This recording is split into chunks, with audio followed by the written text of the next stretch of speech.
Okay जी, ये जो topic है ये जनरल नॉलेज का टॉपिक है। एज सच कभी कभार शॉर्ट नोट के तौर पे पीएमएस में पूछा जाता है कि वेदर से रिलेटेड जो इंफॉर्मेशन है वो किस तरह से रिकॉर्ड की जाती है और कौन से इंस्ट्रूमेंट्स जो हैं वो इसके लिए यूज़ होते हैं।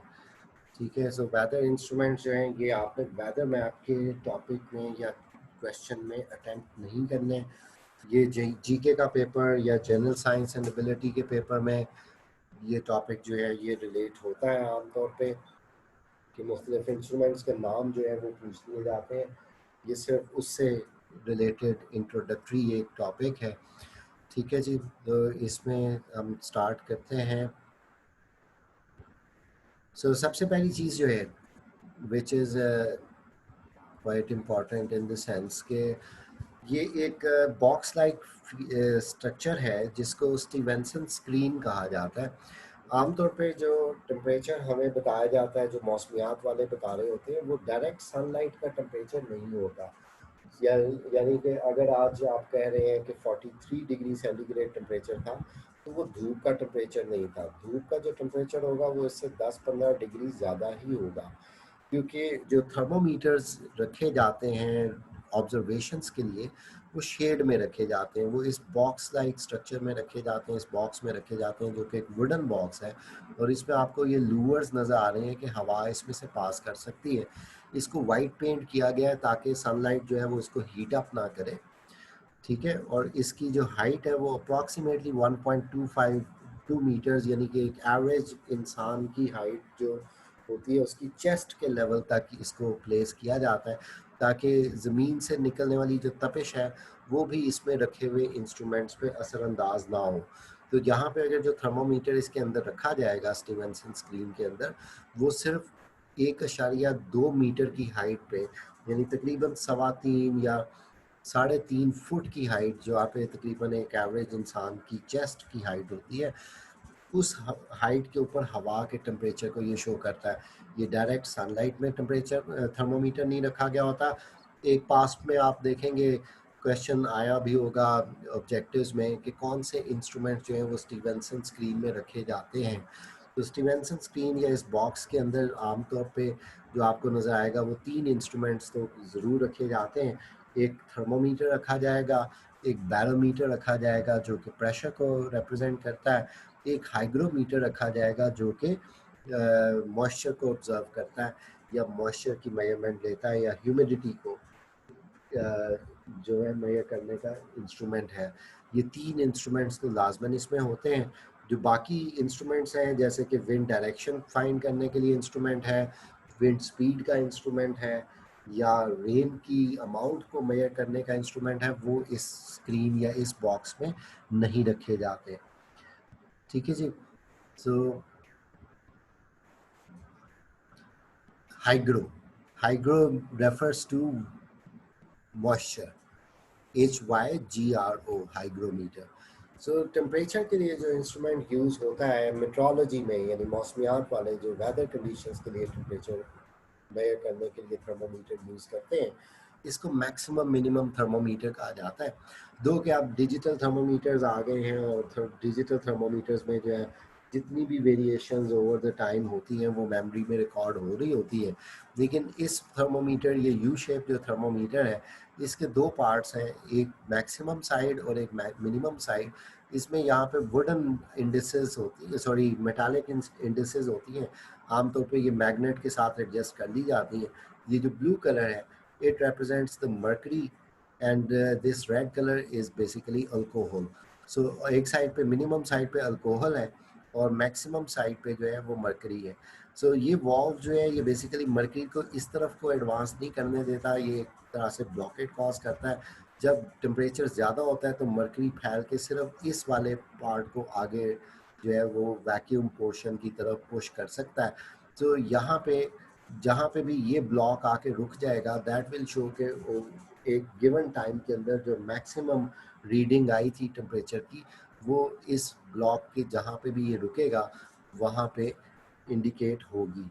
दूसरी साइड पे अल्कोहल जो है ये इसका बहुत लो फ्रीजिंग पॉइंट होता है, श्रिंक करती है जब टेम्परेचर्स कम होते हैं, और वो इस मेटालिक इंडिस को अपनी तरफ अट्रैक्ट करती जाती है, पुल करती जाती है, और इससे हमें मिनिमम टेम्परेचर का रिकॉर्ड मिलता है।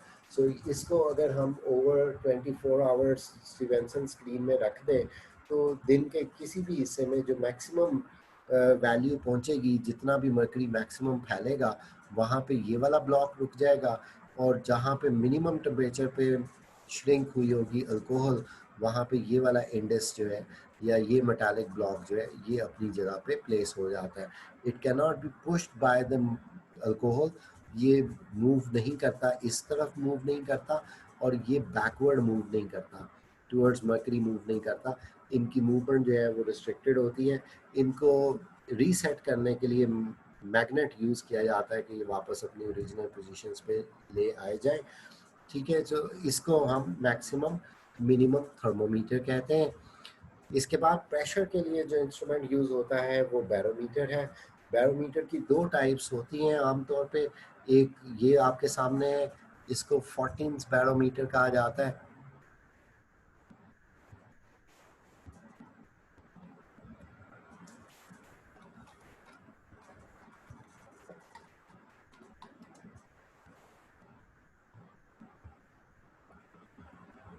ठीक है जी, और इसको जो है ये जो आपको डायल वाला नज़र आ रहा है, इसको एनारॉयड बैरोमीटर कहा जाता है। 14 बैरोमीटर के अंदर आपको जो है वो एक ट्यूब नज़र आ रही है, और ये ट्यूब जो है it is filled by mercury, और मर्करी के कॉलम को ये रिप्रेजेंट करती है। उसकी हाइट जो है वो डिटरमिन किया जाता है कि जैसे मर्करी जो है एवरेज प्रेशर कंडीशन पे 76 सेंटीमीटर का कॉलम जो है उसका राइज करता है, और अगर प्रेशर बढ़ता जाए तो फिर वो उससे आगे कॉलम जो है वो राइज करता है। जैसे स्फिग्नोमैनोमीटर्स होते हैं, प्रेशर ब्लड प्रेशर के लिए आप देखते हैं कि एक मर्करी वाला स्फिग्नोमैनोमीटर होता है, आप उसमें पंप कर रहे हो तो मर्करी का कॉलम राइज करता है। बिल्कुल इसी तरह से फोर्टेंस बैरोमीटर जो है, इसमें मर्करी का कॉलम होता है, प्रेशर इंक्रीज करेगा कॉलम इंक्रीज करेगा, प्रेशर डिक्रीज करने के साथ मर्करी फॉल करेगा। एनोराइड बैरोमीटर्स में जो है वो एक वैक्यूम बॉक्स होता है, जब प्रेशर कम और ज़्यादा होता है एटमॉस्फेयर का, तो उसके मुताबिक ही वो बॉक्स जो है वो या एक्सपैंड करता है या स्क्वीज़ करता है, जिसकी वजह से मैकेनिकली ये जो नीडल है ये डायल को मूव करती है और प्रेशर की रीडिंग शो करती है। सो इसको हम एनोराइड बैरोमीटर कहते हैं। इन जनरल प्रेशर को मेजर करने का जो इंस्ट्रूमेंट है दैट इज़ बैरोमीटर। बैरोमीटर के बाद फिर आ जाती है विंड डायरेक्शन।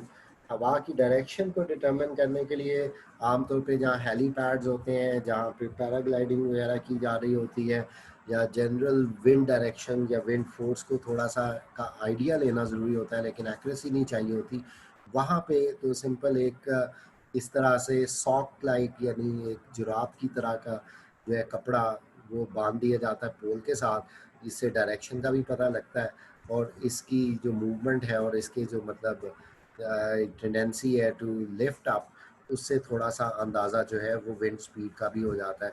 इसको विंड सॉक का नाम दिया जाता है। ठीक है, लेकिन but it is not an accurate instrument कि ये उस तरह से नहीं है कि ये मेट्रोलॉजी में यूज़ हो, लेकिन इसके लिए जो हम टर्म यूज़ करते हैं वो है विंड सॉक। ठीक है, यूरोपियन घरों में, क्रिश्चियन घरों में, घरों के ऊपर इस तरह का एक स्ट्रक्चर भी बना होता है जिसको हम वेदर कॉक कहते हैं, और ये विंड डायरेक्शन को शो करता है। बेसिकली ये जो कॉक है ये क्रिश्चियन रिलीजियस रिप्रेजेंटेशन अगर इसकी देखी जाए तो ये उस कॉक को रिप्रेजेंट करता है जो सेंट पीटर के साथ एसोसिएटेड है।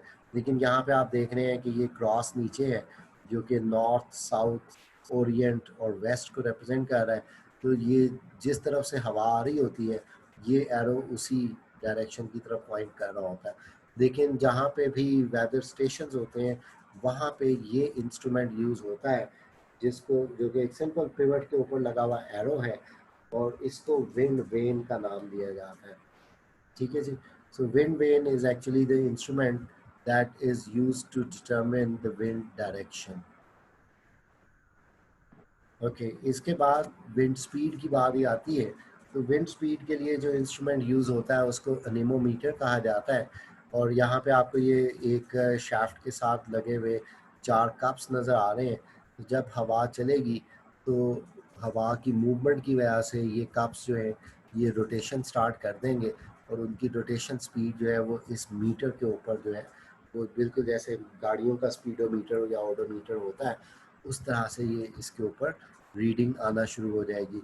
लेकिन अब डिजिटल भी आपको मिलते हैं, हैंडीज हैं, और यहाँ पे इसमें एक सिंपल सा एक फैन शेप स्ट्रक्चर फिक्स्ड है, और इसकी रोटेशन से जब ये हवा के सामने प्लेस किया जाएगा तो इससे जो है वो विंड स्पीड जो है वो डिजिटली इसके ऊपर आना शुरू हो जाती है।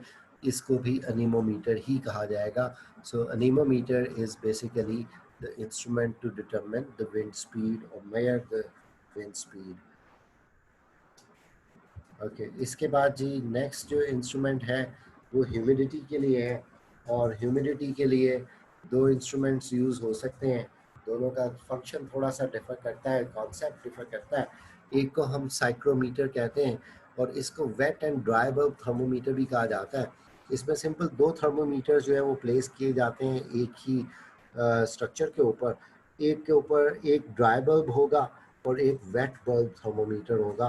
वेट बल्ब का सिर्फ काम इतना है कि इसके ऊपर एक मलमल का कपड़ा जो है वो इसके बल्ब चिप पे चढ़ा दिया जाता है और उसको पानी में डिप कर दिया जाता है।